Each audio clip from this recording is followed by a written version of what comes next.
살아계신 아버지 하나님 감사합니다. 오늘 본문인 역대상 27장 말씀을 통해서 이스라엘의 군대의 조직과 그리고 그 동역자들, 다윗의 동역자들 각각의 역할이 있고 각각의 직분이 있습니다. 그 가운데 하나가 되어서서 하나님 앞에 온전히 예배드리듯이 이스라엘을 다스리고 목영하고 지도자로 부름받았음을 알고 우리 또한 하나님의 예배로 힘을 얻고 은혜를 받고 그 은혜와 힘을 힘입어서 우리의 삶의 현장에서 각각의 직분을 충실하게 감당하게 하옵소서. 우리 서로서로가 믿음의 동역자도 쓰임받게 하옵소서. 구주 예수 그리스도 이름으로 간절히 기도합니다. 아멘.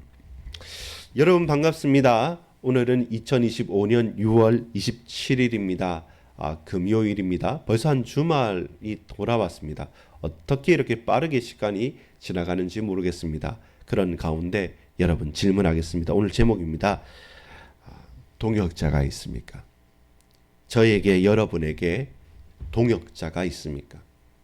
함께 말씀을 나누고 함께 그 은혜를 서로 포럼하고 그리고 그 기도 제목을 나눌 수 있는 동역자가 있습니까? 가까이 있으면 더 좋겠지만 멀리 떨어져 있다고 하더라도 좋습니다. 동역자가 있는 사람과 동역자가 없는 사람은 그 인생이 팍팍하거나 그 인생이 복되거나 할 것입니다. 다시 질문합니다. 동역자가 있습니까? 하나님을 섬김에 예배드리고 신앙생활함에 우리에게는 동역자가 있습니까? 차별하지 맙시다. 나이 차이가 많이 나도 영적으로 통하면 동역자입니다. 남녀가 달라도 영적으로 통하면 동역자일 수 있습니다. 우리에게 그리스도의 몸된 교회 안에서 그 동역자를 꼭 찾으시기 바랍니다. 우리 서로 나이나 또 성별이나 여러 배경이 다를 수는 있지만 우리가 주일에 받은 그 말씀 한 말씀을 나누며 이번 주간은 내가 너무 바빴는데 말씀을 생각해 보니까 우선순위가 중요하더라. 하나님 뜻을 이해하고 분별하고 그 뜻을 실천하고 적용하며 살아가는 것. 그를 위해서 항상 성령 충만함을 힘입어서 내가 어찌든지 예배의 자리로 가는 것. 무엇이든지 하나님께 감사하는 것. 그리고 서로 용납함으로 섬기는 것이 진짜 성령 충만인지 우리가 다르게 오해할 필요가 없었더라. 그래서 바쁨을 내려놓고 멈추고 하나님 앞에 집중해야겠다. 하나님 시시때때로 말씀 따라가게 하옵소서. 항상 성령 충만하게 하옵소서. 그러면서 우리의 삶을 나눌 수 있다면 그 사람이 동역자입니다. 오늘 본문 역대상 27장 1절로 34절까지는 중요한 직분자들이 나옵니다. 그 사람이 누구였습니까? 1절부터 보면 군인들이 나옵니다. 어떤 군인들입니까? 이스라엘을 방위하고 지켜야 될 군인들이죠. 근데 평생 군인으로 부름받은 사람이기보다는 내가 항상 나는 예비군으로서 현역으로서 역할을 왔다 갔다 하는 것입니다. 이 말이 뭐냐면 이스라엘의 각각 지파들이 있지 않습니까? 그리고 12달이 있지 않습니까? 그 12달 매달마다 전적으로 군대 생활을 하기가 어려웠더랬어요. 그래서 어떻게 했냐면 오늘 본문에 보면 1절에 이스라엘 자손의 모든 가문이 우두머리와 천부장과 백부장과 왕을 섬기는 관원들이 그들의 숫자대로 반이 나누이니 각 반열이 24,000명이라. 반을 나눈다. 그룹을 나눈다는 거죠. 먼저 이제 여러분 군인이 된다는 것은 나라를 위해서 봉사하는 사람이지 않습니까?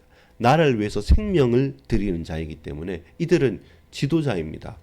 이들은 천부장과 백부장 왕을 섬기는 지도자들이 먼저 앞장서는 것이 원래 군대입니다. 군입니다. 반대로 지도자들과 돈 많은 사람들과 그리고 힘 있는 사람들은 빠지고 다른 힘없는 사람들을 갖다 내몬다. 그 나라는 곧 망할 나라입니다. 강하고 부강한 나라일수록 전쟁에 가장 많이 가지고 가장 많은 혜택과 가장 많은 지위를 힘을 가진 사람이 먼저 앞장서는 것이 그 나라가 힘있고 부강한 나라인 것이죠.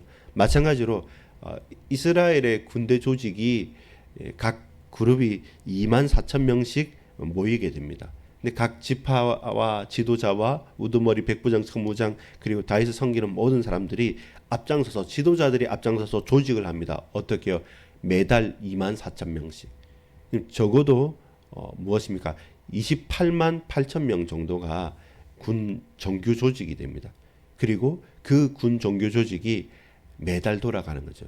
쉽게 말해서 이렇습니다. 저도 이제 나이가 20세 이상의 남자, 성인 남자이기 때문에 내가 지도자다, 내가 가장이다, 내가 한 지파에 소속된 사람이다라고 한다면 저는 이번 지금 6월 달이지 않습니까? 저는 7월 달 복무하는 제비를 뽑아서 반차 그룹이라고 한다면 1월부터 6월까지는 일하는 겁니다.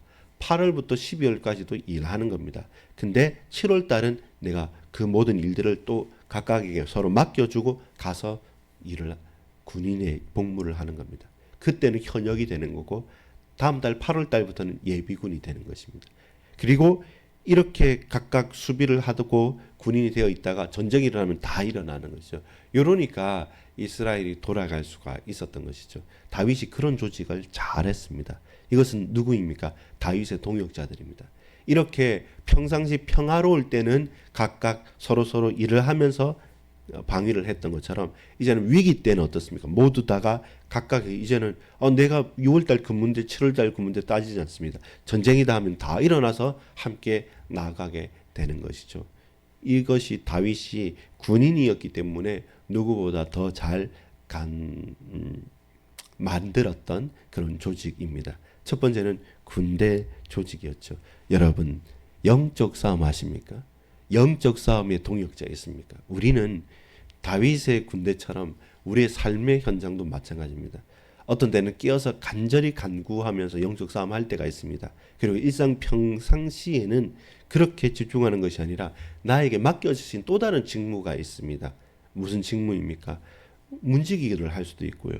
이렇게 군인으로 복무할 수도 있고 또는 지도자로서 혹은 곡감 맡은 자로서 또 그 유통을 또 잘 해야 될 여러 가지 일도 있습니다. 그래서 여러분 우리는 항상 부름받는 사람이란 겁니다.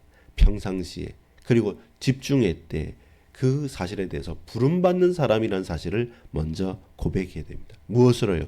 군인으로 부름받는 사람이다. 우리는 또 어떤 사람입니까? 오늘 본문에 보면 각 지파의 지도자로 부름받은 사람이란 것입니다. 여러분 부름받으셨습니까? 군림하고 내가 젠체하고 내가 앞장서서 내가 나간다 나를 따르라가 아니라 하나님의 부름에 우리가 응답하고 화답하여서 군 복무할 때는 군인으로 쓰임을 받고 각 지파의 지도자로 할 때는 거들먹거리지 않고 지도자로 하나님께 쓰임을 받는 겁니다. 16절에 보면 이스라엘 지파를 관할하는 자는 이러하니라. 이스라엘 각각의 지파를 관할할 수 있도록 하나님께서 맡기셨기 때문에 잘 관할하는 것이지 그걸 가지고 자랑하거나 그걸 가지고 백성들을 못살게 굴거나 백성들의 모든 소유를 취하는 악한 사람이 아니라는 것입니다. 인구조사가 미완된 여러 가지 이유도 우리 설명하겠지만 첫 번째는 우리가 꼭 알아야 될 게 부름받은 사람이라는 겁니다. 이 부름받은 사람의 이유를 알고 영적으로도 우리는 매일 깨어서 영적 군사로 부름받았다. 혹은 영적인 지도자로 부름받았다. 이 사실을 우리가 고백하는 것이 중요합니다. 그러면 하루가 달라지죠. 내가 영적 싸움하러 가구나. 그리고 우리 부모님과 형제 자매와 우리 직장에 다른 많은 사람도 있지만 하나님께서 그러나 영적인 지도자로 나를 이곳에 파송하신 나는 선교사다. 나는 전도자다. 나는 예배자라는 중심이 있으면 그들을 섬기면서도 여러분 저와 여러분 영적 주도권을 딱 붙잡고 영적 싸움을 할 수 있는 것이죠. 첫 번째입니다. 여러분 부름받은 자입니다.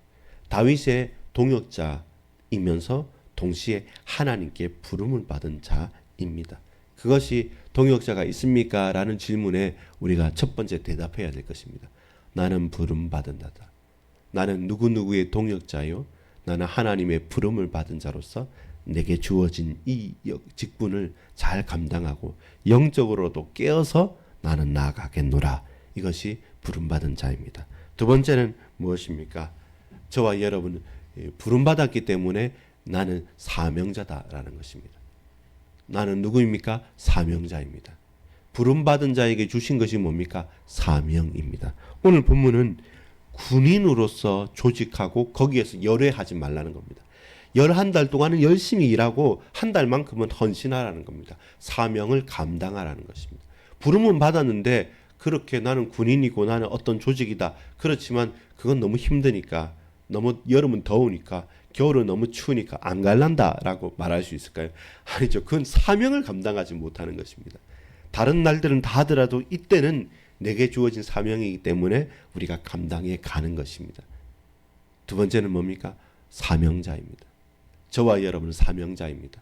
핑계대지 못하고 저와 여러분 양보하지 않고 여러분 직면해야 됩니다. 저와 여러분에게 주어진 사명이 작은 것이나 큰 것이나 우리가 평가하고 판단하는 것이지 하나님 보실 때는 작고 큰 것이 없습니다. 하나님 차별 없으시게 차이나게 내가 잘할 수 있는 것, 내게 꼭 필요한 것, 내가 해야만 할 것을 우리에게 사명으로 주셨습니다. 나는 군인하는 게 좋지 저렇게 25절 이하로 있는 것처럼 그 왕실의 재산을 맡고 곡간을 뭐 드리고 이 행정하고 누가 무슨 세금을 냈는지 아니면 저 땅에서 소산이 얼마인지 그거 좋아하는 사람도 있겠지만 아우 나 그것보다는 그냥 군인으로 그냥 복무할래. 또 반대로 이 군인으로 복무하는 것보다 난 계속 그냥 이 일만 행정적인 일만 처리할래. 나는 지도자인데 지도자로 좀 더 있을래. 이렇게 하는 게 아니라 그때 우리에게 주어진 그 현장의 삶을 분명하게 깨닫고 내게 주어진 사명을 감당하는 것이죠. 그래서 여러분 특징이 뭡니까? 지금 24장, 25장, 26장, 27장을 읽으면서 역대기의 특징이 뭡니까? 이름이 나타났다는 겁니다. 사명에는 이름이 붙는다는 겁니다. 자, 다 열심히 사세요. 그건 사명 아닙니다. 박경도 목사, 당신은 목양해야 돼. 그리고 전도하고 기도하고 하나님 앞에 온전히 예배하게 돼. 그 제 이름이 달려진 직분이고 동시에 사명이죠. 여러분 내 이름이 달려있다. 여기 대로를 가보십시오. 이름 붙인 곳은 주로 뭡니까? 중요한 것입니다. 병원들 그리고 어떤 또 중요한 일들 어떤 음식점 다 뭐냐면 자기의 이름을 걸고 하는 겁니다. 그건 뭡니까? 사명이 있다는 겁니다. 사명이 없는 사람은 자기 이름이 사라집니다. 내세우는 것이 아니라 내가 그 사명에 내 이름을 걸고 책임을 지겠다는 것입니다. 판단을 받고 평가를 받아서 쫄딱 망하든지 칭찬을 받든지 아니면 거기서 지탄을 당하든지 거기서 높임을 받든지 나는 여호와의 이름을 붙들고 내 이름을 거는 겁니다. 그게 무엇입니까? 사명자입니다. 부름받은 자는 누구라고 했습니까? 동역자라고 했어요. 함께 하는 겁니다. 부름받았기 때문에. 사명자는 뭐라고 했습니까? 사명자는 자기의 이름을 거는 자입니다. 생명을 거는 자입니다.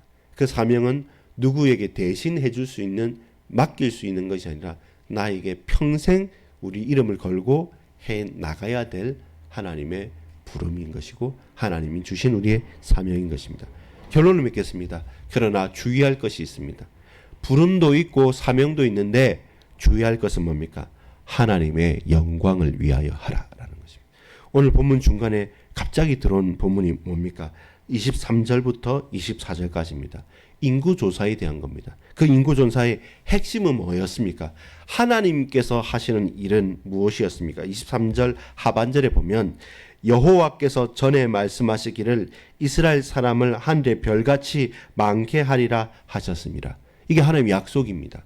하나님의 약속입니다. 하늘의 별처럼 이스라엘 백성들을 많아지게 하겠다. 그 말은 별을 셀 수 있습니까? 셀 수 없습니다. 그 말은 적습니까? 아니면 너무 많습니다. 너무 많아서 셀 수 없게 하겠다는 것이 하나님의 약속인데 다윗은 세기를 원했습니다. 다윗은 세기를 원했습니다. 왜 그러냐면 하나님의 부르심과 하나님의 사명이 아니라 내가 부르고 싶고요. 내가 사명 주고 싶은 거예요. 그러니까 세어야 됩니다. 하나님의 약속은 셀 수 없이 무한한 하늘의 별과 같이 많아지게 하겠다 했지만 인간은요 세어야 돼요. 몇 명인지 알고 세금을 어떻게 받아야 되고 어떻게 군대를 조직할 것인지 사람은 세워야 돼요. 그러니까 한계가 있는 것이죠. 하나님은 무한하신 분이시고 한계가 없으시고 능력이 풍성하신 하나님이십니다. 그래서 인간의 한계가 하나님 앞에서 하나님을 가로막을 때 그것은 죄악이 된 것이고 그 심각한 죄악의 결과로 치명상을 입게 되는 것입니다. 여러분 말합니다. 24절에 수르의 아들 요압이 조사를 시작하고 끝내지 못하고 그 일로 말미암아 진노가 이스라엘에게 임한지라. 그 수효를 다윗 왕의 역대지략에 기록하지 아니하였더라. 7만 명이나 되는 사람이 사흘 만에 전염병으로 죽게 됩니다. 그것이 하나님을 가로막는 인간의 한계의 결과입니다. 우리는 세고 싶지만 하나님은 세지 마라. 왜? 셀 수 없을 만큼 풍성하기 때문에. 하늘의 별처럼 내가 많게 하겠다고 약속했기 때문에 그 약속을 믿는 것, 그것이 우리가 주의할 부분입니다. 하나님의 영광을 위해서 여러분 부름에 화답하십시오. 하나님의 영광을 위해서 하나님께서 허락하신 그 사명을 이름을 걸고 생명을 걸고 감당해 가시는 저와 여러분 되기를 간절히 소망합니다. 기도하겠습니다. 아버지 하나님, 다윗에게 동역자들이 있었습니다. 나에게 과연 동역자가 있습니까? 나는 우리 하나님께 하나님의 말씀과 그 일을 이루는 동역자입니까? 주님 우리에게 은혜를 베풀어 주옵소서.